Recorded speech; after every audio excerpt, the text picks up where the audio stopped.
auk, hüpake sisse korraks, proovige. Mina ei karda, ma ei mäleta, mida ma seal kaamera ees rääkisin, see ei ole üldse tähtis. Tähtis on see, et me läksime, jalutasime sealt matuse kontorist telemaja poole ja hakkasime agutama, et kas tuhastada või vatta.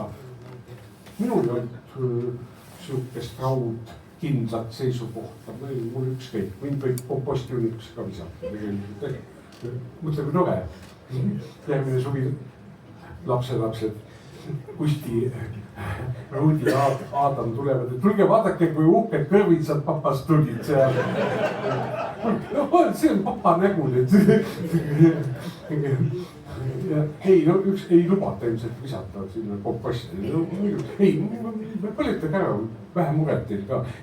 Marko oli ka põletamise poolt, aga tal olid tohutud probleemid seoses selle tuhaga. Et ei, tema ei taha, et teda visatakse kuskile metsa või märkel, seal külm ja niiski ja ei, ta ei kujuta ette seda, et ma ei tea, viskama peab ilmselt kuskile kõva linnamees nagu ta on, et visake siis kuskilt kõrghoone katuselt alla. Lähete Viru hotellist mööda, näete sihukest halli pilve, siis võite lepitada Markole.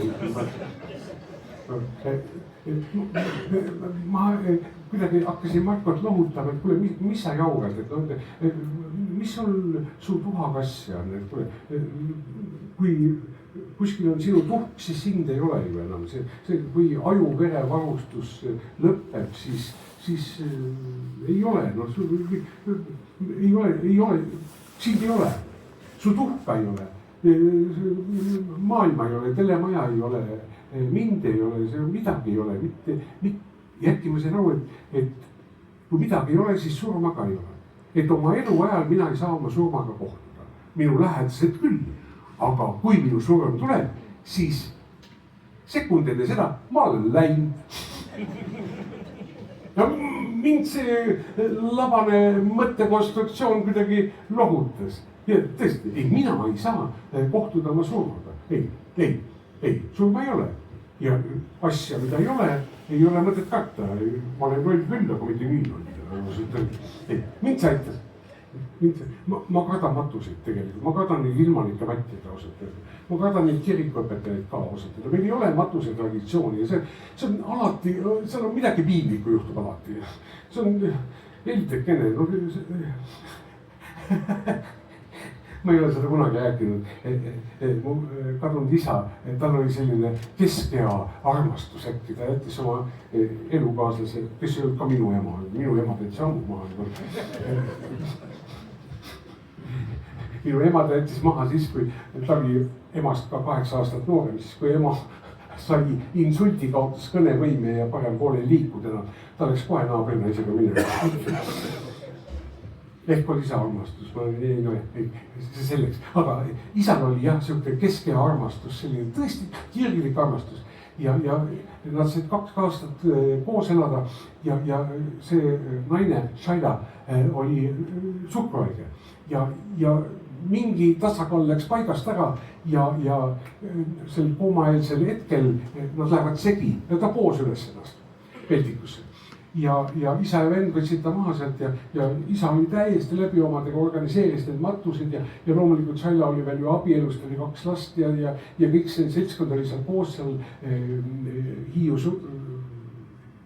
Männiku surnu ja seal kapelis ja kuna isa oli matused organiseerinud ja ka sellele ilmalikule matjale maksnud, siis kui ta suu lahti tegi, siis armas Shailat jäid leinama 2 toredat last, armastav abikaasa, siis oli paus, pilt isale ja hea sõber elu teel.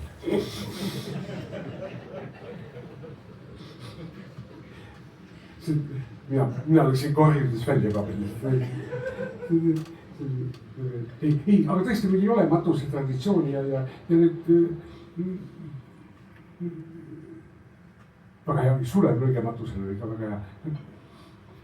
Ma ei tea, kus see ilmalik matja sinna metsakalmistule saabus, kõik tseremoonia oli läbi, minust Tallinna linn tellis ka veel topelt mingisuguse matja. Ja see äkki hüppas välja sealt põõsast tagant ja 20 minutit kõige labasemate klišeedega surus me pisara närvile. Nii et teatriliidu naissoost veteranid olid surmahirmus tulgudes kummulipõõsaste vahel seal niimoodi ja oma sõnavõttu ta lõpetas lausega. Ja minu ülesanne on täidetud. Kui ma teid teie leinast natukenegi lohutada suutis. Ossid, mine perse raisk.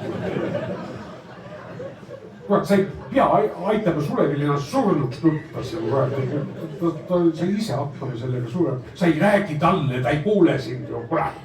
Sa räägid meid ära, räägi sellest, miuke katastroof see on, et Sulevit ei ole enam. Räägi sellest, milline vedamine see on, et meil oli võimalus sellise inimesega koos ühte õhku hingata, koos tööd teha ja koos viina juua ja nalja teha ja räägi sellest.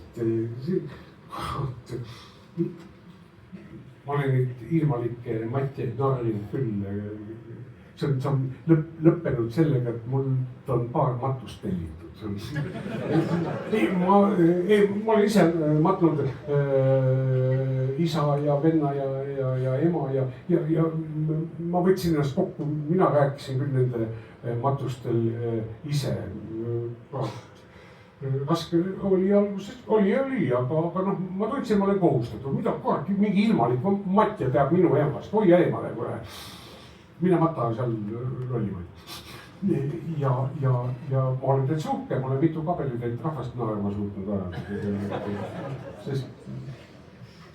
Ja ma olen ka hästi paar matust ka, täitsa põhivõrre liidunud. Ma olen püüdnud seda matuse paradigmat natuke muuta, et tõesti, et räägi sellest, mille pärast maailm parem on. Tänu sellele, et siin maakeral oli see inimene, et kui nagu rajada oma sõnavõtt ja terve matuse paatos sellele, siis see peab aitama meil edasi elada, mitte aitama lahkunul surnu olla, mida harilikult tehakse. Ma teen seda kõrge, ma ei võta tellimusi vastu, ma ei tee reklaami siin praegu. Ei, kuulge, ma ei tea, naerda võib iga asja üle, minu meelest küll. Nõukogude ajal ei tohtinud paljude asjade üle naerda. Nüüd on see võuk meil kallal, jälle ei tohi naerda paljude asjade üle. Jaa, aga kuulge, huumoriveel on antud ainult inimesele. Mitte ükski teine loom ei tee nalja ja ei saa naljast aru. Ei. See hobune, ei.